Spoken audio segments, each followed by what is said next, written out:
네, 잘 오셨습니다. 저희 찬송가 406장 함께 찬양하겠습니다. 406장 찬양 드림으로 월요 새벽 기도에 하나님께 드리겠습니다.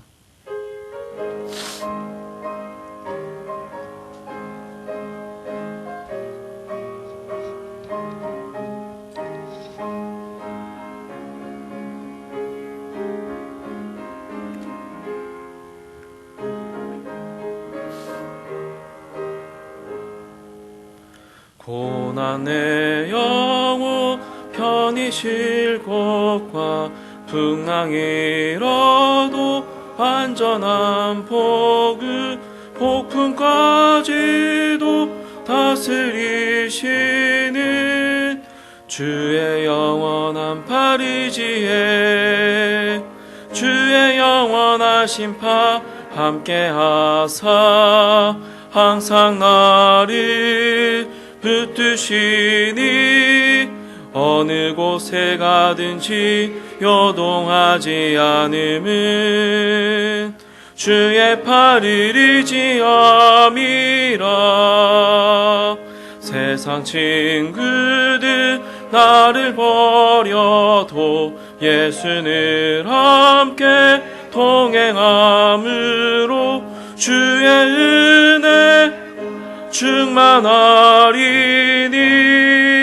주의 영원한 파리지에 주의 영원한 심판 함께하사 항상 나를 붙드시니 어느 곳에 가든지 요동하지 않음은 주의 팔을 의지함이라.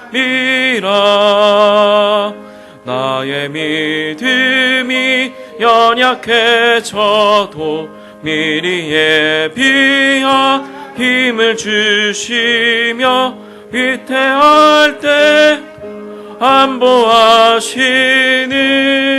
주의 영원한 파리지에 주의 영원한 심판 함께하사 항상 나를 붙드시니 어느 곳에 가든지 요동하지 않음은 주의 팔을 의지함이라. 능치 못한 것 주께 없으니 나의 일생을 주께 맡기며 나의 모든 대신 지시는 주의 영원한 파리지에 주의 영원한 심판 함께하사 항상 나를 붙드시니 어느 곳에 가든지 요동하지 않음은 주의 팔을 의지함이라. 아멘. 저희 함께 하나님의 말씀 보겠습니다. 열왕기하 8장 25절로 29절의 말씀입니다. 열왕기하 8장 25절로 29절의 말씀 저희가 함께 교독하겠습니다. 제가 25절 먼저 읽습니다. 이스라엘의 왕 아합의 아들 요람 제12년에 유다 왕 여호람의 아들 아하시야가 왕이 되니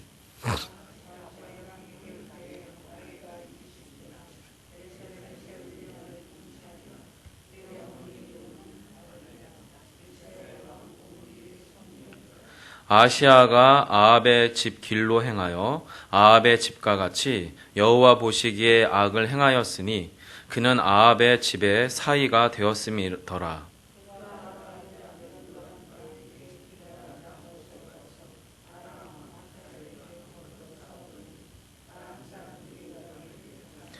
함께합니다. 요람 왕이 아람 왕 하사엘과 싸울 때에 라마에서 아람 사람에게 당한 부상을 치료하려 하여 이스라엘로 돌아왔더라. 유다의 왕 여호람 아들 아하시야가 아합의 아들 요람을 보기 위하여 내려갔으니 이는 그에게 병이 생겼음이더라. 아멘. 오늘 본문 역시도요. 이스라엘 중에서 가장 극심하게 바알을 숭배하던 오므리 왕조의 이야기예요. 그리고 그 오므리 왕조의 멸망 직전의 에피소드가 이제 오늘 본문의 시작인데요. 지난 월요 새벽 서두에서 말씀드렸던 것처럼 열왕기 상하의 전체 주제는 이스라엘이 자신들의 신앙의 정체성을 포기한 채 전 국가적으로 이제 열심으로 바알의 이교 신앙에 빠지게 됩니다. 그렇게 이교 신앙에 사로잡힌, 바알 신앙에 사로잡힌 현실 속에서 하나님께서 당신의 백성 이스라엘의 정체성을 회복시키고 그 이스라엘을 어떻게 구원해 가시는지를 보여주는 것이 이 열왕기서라고 하는 성경의 전체 주제예요. 그리고 하나님의 그 크고 확실한 구원, 하나님의 분명하고도 크고 확실한 구원을 우리 가운데 보여주는 구원의 한 측면으로서 하나님의 선한 구원의 의지와 동시에 하나님께서 지금까지 허용해 놓으셨던, 하나님께서 지금까지 허락해 놓으셨던 그 확장된 악이나 관영했던 죄악들을 하나님이 어떻게 심판해 가시는지 역시도 여러분 그 구원의 한 측면이라고 하는 걸 여러분과 제가 기억했으면 좋겠습니다.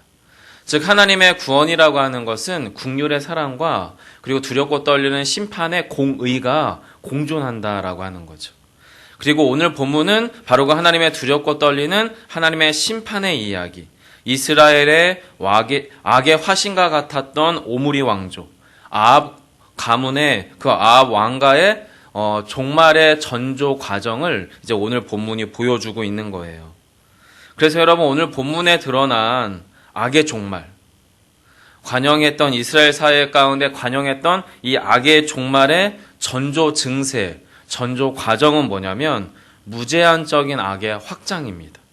그리고 무제한적인 악의 연합으로부터 시작됩니다. 얼핏 보면 상승하는 거잖아요. 악이 더 커지는 거잖아요. 확장되는 거라서 악이 더욱더 득세할 것 같은데 오히려 하나님은 그렇게 득세하게 둠으로 거기서부터 더욱더 추락시키시는 것이 오늘 본문이다라고 하는 거예요. 그리고 이런 악의 확장은 오늘 본문에서 보시면 여러분 지극히 평범해 보이는 그들의 일상, 우리의 일상과 아주 밀접하게 관련되어 있고 밀착되어 있고 또 은밀하게 뿌리 깊게 이루어지고 있는 것이 보여요. 여러분 오늘 25절로 27절을 한 번 더 같이 천천히 읽었으면 좋겠는데요. 함께 읽겠습니다. 시작. 이스라엘의 왕 아합의 아들 요람 제12년에 유다 왕 여호람의 아들 아하시아가 왕이 될 때에 나이가 22세라 예루살렘에서 1년을 통치하니라. 그의 어머니의 이름은 아달랴라. 이스라엘의 왕 오므리의 손녀이더라. 아하시아가 아합의 집 길로 행하여 아합의 집과 같이 여호와 보시기에 악을 행하였으니 그는 아합의 집의 사위가 되었음이더라. 아멘. 여러분 이 본문 지금 25절로 27절이 우리에게 보여주고 있는 게 뭐냐면 북이스라엘의 오므리 왕조와 아합 왕가죠. 아합의 왕가와 다윗 혈통의 다윗 왕가인 남유다가 지금 어떻게 해요? 혈연적으로 사돈관계라는 거예요. 그죠? 혈연적으로 동맹관계 가운데 있음을 보여줍니다.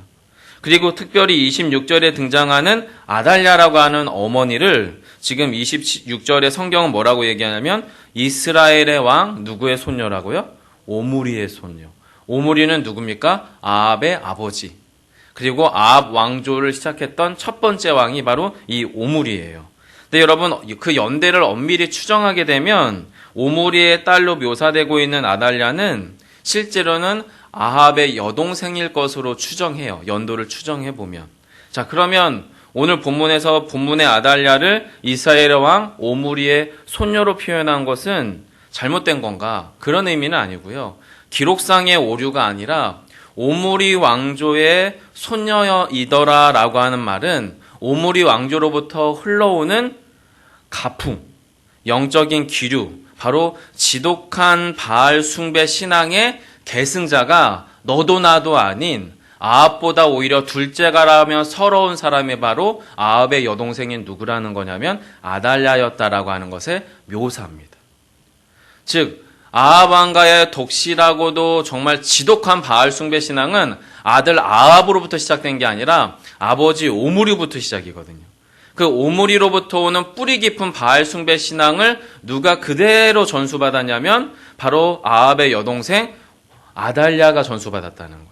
그리고 그 아달랴의 품 안에서 22년 동안 독실한 매우 지독한 바알 신앙 가운데 젖어 살아가던 사람이 누구예요? 오늘 본문에서 유다의 왕이 된 아하시아예요.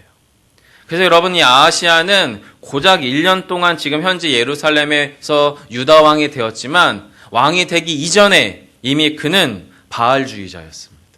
지독한.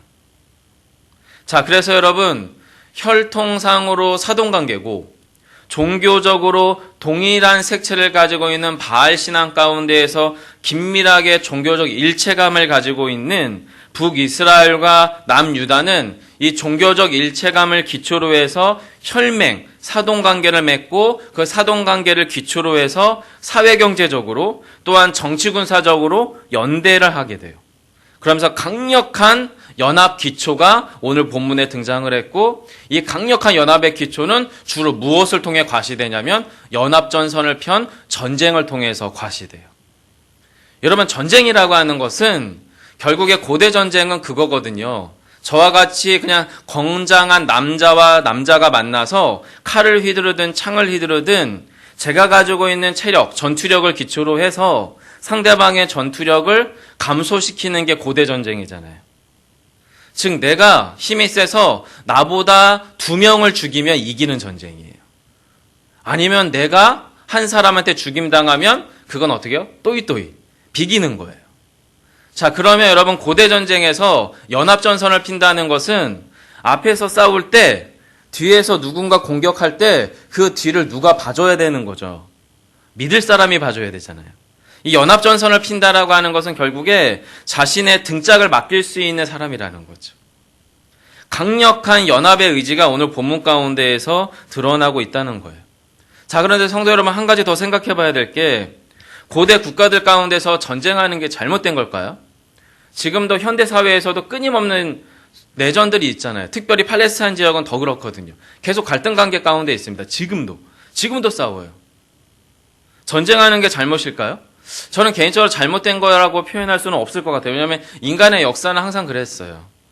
인간의 역사의 흥망성쇠, 한 국가의 발생과 멸망은요, 대체로 인재, 사람의 재해로는 전쟁을 기점으로 이루어지고요. 그리고 천재로서는 자연재해나 그리고 대전염병을 기점으로 발생을 해요. 그걸 기점으로 한 나라가 일어나기도 하고 한 나라가 주저앉기도 하더라라고 하는 거예요. 특별히 여러분, 이 팔레스타인의 작은 지역 안에서 이 국가들이 다 고만고만하거든요. 그렇게 크지 않아요, 실제로는.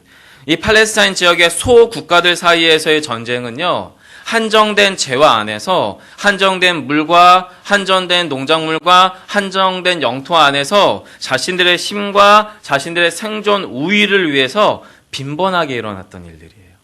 흔히 일어났던 일들이라는 거죠. 자연스러운 일이라는 거예요. 국가의 생존의 필연적 과정이기도 했었다라고 하는 거예요. 자, 그러면 여러분, 오늘 본문이 전쟁을 다룸으로써 우리에게 보여주고자 했다는 것은 물론 전쟁도 나쁜 거죠. 좋은 것일 수 없겠지만 전쟁 자체가 악이다라고 보여주시려고 하는 게 아니에요. 그럼 하나님이 과연 오늘 본문에서 무엇을 악으로 규정하시고 이스라엘 왕조의 판을 바꾸시고 계시냐? 왜 오므리 왕조를 버리신 것이냐? 이것에 대한 질문이 사실은 필요합니다. 이미 앞에서 말씀드린 대로 여러분, 바알 숭배 신앙은요, 위로 북이스라엘과 아래로 남유다 가운데 그 왕조들 안에 깊이 뿌리 내린 상태예요. 그리고 혈연으로 더 깊어졌고요, 전쟁에서의 연합전선을 형성함으로 말미암아 이 남북조 왕조가 어떻게 해요? 운명 공동체처럼 덜썩하고 들러붙어 버렸어요. 붙어버리고 만 거예요. 북이스라엘과 남유다가 같아진 거예요. 쌤쌤이 된 거예요. 따라서 여러분, 더 이상 언약을 통한, 언약의 유다 왕가를 통한 하나님 나라의 정신은 말라져 가겠죠. 하나님 백성으로서의 정체성은 축소되겠죠. 축소될 뿐만 아니라 소멸되어 가요. 그렇게 하나님의 것들은 소멸되어지고 사라지고 그리고 아래로 땅 밑으로 내려갈 때 반대로 뭐가 올라가는 거예요? 바알 숭배 신앙이 올라가는 거예요. 그리고 바알 숭배 신앙 가운데 기초한 악은 더 확장되고 더 심화되고 심지어 그 악은 절대화됩니다. 여러분, 제가 계속 설교 중에 악이라고 표현했잖아요. 계속 악. 도대체 여러분, 성경이 말하는 악의 확장이라고 하는 게 뭘까요? 너무 간단합니다. 우리 존재, 우리 역사의 원주인이셨던 하나님을 망각하는 게 악입니다. 누굴 좀 더 미워하고 갈등하고 다투고 상처 주고 파괴하고, 이건 그 악의 결과입니다. 기본적으로 우리 존재의 원래 출발점이었던, 우리의 역사의 원주인이셨던 하나님을 잊어버리는 거예요. 그게 악의 시작이에요. 그게 악이에요. 이건 첫사람 아담 때부터 일어난 일이죠. 스스로 주인이 됩니다. 스스로 자기가 왕이 됩니다. 그리고 하나님의 정신인 하나님을 사랑하고 이웃을 내 몸과 같이 사랑하는 마음은 상실합니다. 그리고 힘의 원리와 자기 욕망을 따라 살아가는 양육강식의 원시 상태로 돌아가는 것, 이것이 성경이 말하는 악이에요. 그리고 그런 악이 판칠 때마다 하나님이 취하신 방법 중에 하나가 뭐냐면 그 판을 뒤집으시는 거예요. 그 판을 바꾸시는 거예요. 그래서 내일 본문에서 여러분, 우리는 북이스라엘의 왕조가 오므리 왕조에서 예후 왕조로 바뀌는 사건을 만나게 돼요. 성도 여러분, 저는요, 지금 코로나 시대를 통과하면서 이 코로나 사태가 우리 자신과 우리 주변에서 무엇을 바꾸고 있는지를 곰곰이 생각해 봤으면 좋겠어요. 물리적으로 아빠들의 퇴근 시간이 빨라졌어요. 그래서 아빠를 보려던 모든 가족들, 아이들은 학교에서부터, 그리고 아빠는 직장으로부터 가정 안으로 불러 모으고 있어요. 자, 가정 안으로 불러 모으면 여러분 행복해져야 되잖아요. 근데 아이러니하게 높아져가는 통계는 뭔지 아십니까? 부부간의 갈등이 높아집니다. 가정폭력의 지수가 높아집니다. 가정에서부터 돌봄을 받지 못한 결손가정에, 깨어진 가정에 파괴된 어린아이들의 인생의 이야기들이 뉴스거리와 통계로 우리 주변에서 정말로 가득가득 넘쳐나고 있습니다. 코로나가 터졌습니다.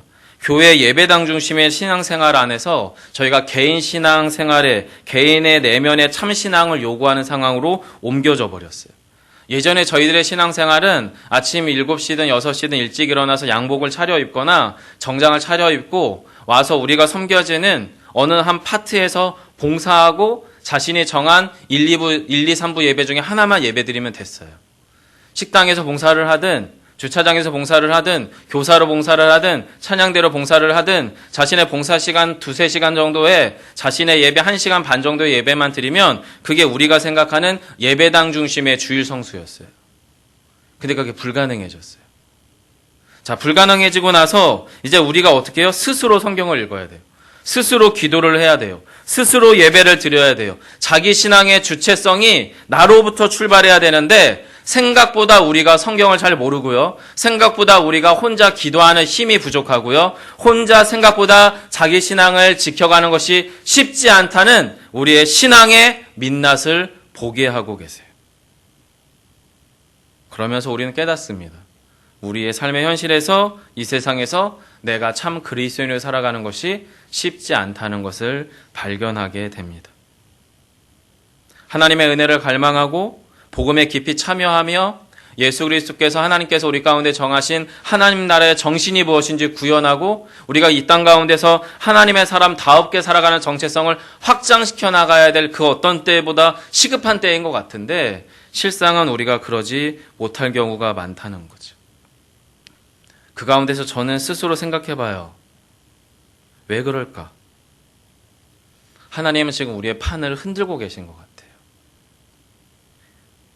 우리 세상의 바알이었던 내 재물, 내 명예, 내 외모, 내 성공욕, 내 자기 안정과 인정욕, 그리고 자기 의의를 비롯한 신앙적인 독선과 결별해서 그런 종류의 바알을 버리고 참 그리스도 안으로 돌이키든지 아니면 여전히 그것들과 섞여진 채 혼돈스럽고 불명확한 신앙생활 가운데 서든지 양자택일 할 것을 지금 하나님은 저와 여러분 가운데 이 세대 가운데 요구하고 있는 것처럼 보입니다. 진짜 그리스도인이 진짜 교회가 살아남을 수밖에 없는 코로나 시대를 저는 통과하고 있다라고 확신합니다. 성도 여러분, 지금의 이 시대 가운데에서 우리의 영적인 분별과 선택은 무엇이 되어야 할까요? 기존의 신앙생활의 패턴 가지고는 안 되는 것 같습니다. 저를 포함해서. 이 하나님께서 우리 안에서 판을 흔드시는 상황 속에서 우리의 내면을 깊이 들여다보기를 소망해요. 그리고 이 가운데서 놀라운 영적인 결단이 우리로부터 시작됐으면 좋겠습니다. 어제 설교 준비를 하면서 영상을 하나 봤어요. 나중에 수요 예배 때 그 영상을 보여드리긴 할 건데 16살의 꼬마아이가 하나 있습니다. 그 꼬마아이가 환경운동을 하는 아이예요. 그 환경운동을 하는 아이가 금요일마다 학교를 안 가고 데모를 해요. 피켓을 들고 싸워요. 어른들에게. 당신들이 물려줄 지구가 이렇게 파괴돼서 내가 도저히 살 수가 없다고. 우리한테 꿈과 비전을 품으라고 해놓고는 우리 세대가 살아가야 될 지구를 이렇게 망쳐버려도 되냐고 어른들을 혼내요. 그런 데모를 시작했어요. 그리고 그랬던 아이의 작은 피켓 시위가 지금은 약 155개국으로 확장됐어요.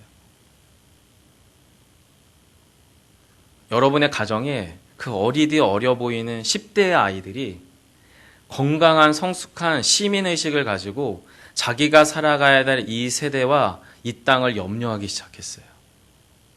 어른들이 안 하니까. 어른들은 성공하고 부를 축적하고 자기의 욕망을 따라 파괴해요. 지구도 파괴하고 관계도 파괴하고 우리 안에 이미 획득되어 있는 사랑의 수많은 요소들을 다 파괴해버리는데 아이들은 제발 그렇게 하지 말라는 거예요. 우리가 살아갈 지구에서 그러지 마시라는 거예요. 근데 그 아이의 그 절절한 외침이 제 가슴에 엄청나게 큰 찔림을 가져다 주더라는 거죠.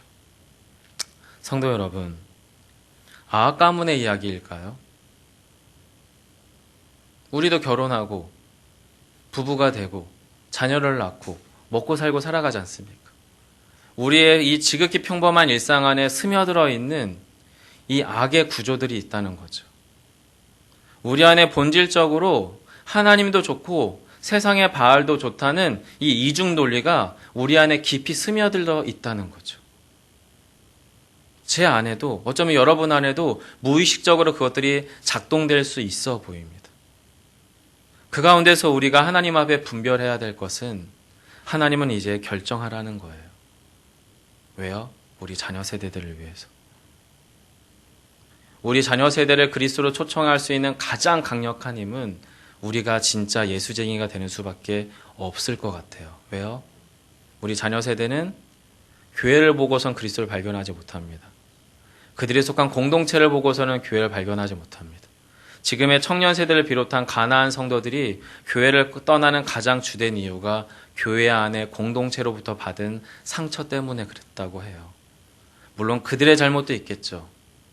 하지만 교회는 이래야 되지 않겠어라고 하는 이 상식이 각각의 한국교회 안의 현장 안에서 무너지고 있나 봐요.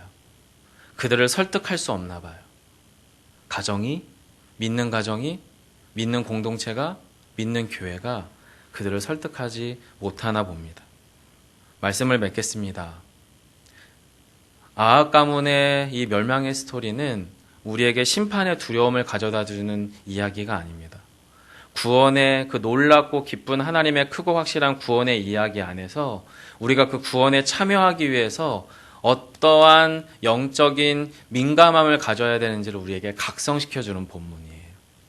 아, 우리도 이러다가 멸망당하겠구나라고 하는 두려움이 아니라 우리가 진실로 어떤 구원으로 초청받았는지를 깊이 깨닫고 발견하라고 하는 구원의 이야기임을 여러분 꼭 기억하시고, 하나님께서 그리스도를 통해 이 땅에서 그 판을 바꾸셨어요.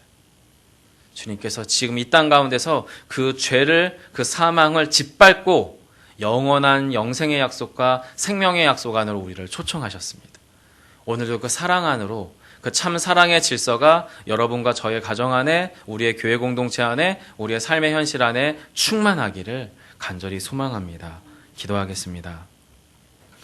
사랑의 주님, 어느 한 왕조의 어느 한 가문의 흥망성쇠의 이야기가 우리에게 막연한 두려움으로 다가오는 시간이 아니라 하나님의 놀랍고 크고 확실한 구원, 그 놀라운 하나님의 그 구원의 열심과 뜨거움이 이스라엘을, 그 유다를 당신의 본래의 자리로 되돌리시고자 하셨던 당신의 손길이인 것을 기억하게 하옵소서. 주님, 오늘날 이 시대에 코로나를 통과하는 우리 역시도 우리가 하나님이 취하시고 부르시는 그 본래의 자리로 되돌아갈 수 있는 신앙의 전향이, 신앙의 회복이, 참 그리스도인됨의 갈망이 우리 심령 안에서 깊숙이 샘물처럼 솟아나게 하셔서 주님, 저희가 코로나로 인하여 가정으로 돌아가고 또 우리의 개인 내면의 신앙 안으로 돌아갈 때에 주여 우리가 그곳에서 진짜 그리스도인이 되게 하여 주옵소서. 주님의 그 놀라운 복음의 기회 안에 함께 참여하는 저희 모두가 되게 하시기를 소망하옵고 예수님 이름으로 기도합니다. 아멘.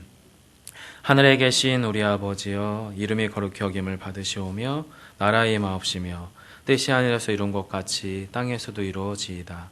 오늘날 우리에게 일용할 양식을 주옵시고 우리가 우리에게 죄 지은 자를 사하여 준 것 같이 우리 죄를 사하여 주옵시고 우리를 시험에 들게 하지 마옵시고 다만 악에서 구하옵소서.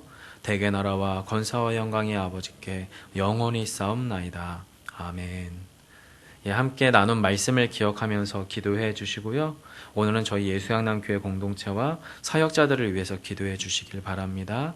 교회 공동체 안에 모든 사역들, 또 주중에 있는 기독학교를 위해서도, 그리고 또한 지금 코로나로 인해서 모여지는 모임은 하지 못하지만 이 모양 저 모양으로 교회의 봉사와 섬김을 따라 이루어지는 일들 가운데서 생명의 이야기들이 잘 흘러갈 수 있도록, 그리고 지금 담임목사님 연구월 중이신데요, 영육간에 참 쉼이 있을 수 있도록 코로나 이후에 교회 사역을 세팅해가고 구상해가는데 부족함이 없고 지혜가 넘치길 위해서 기도해 주시고요.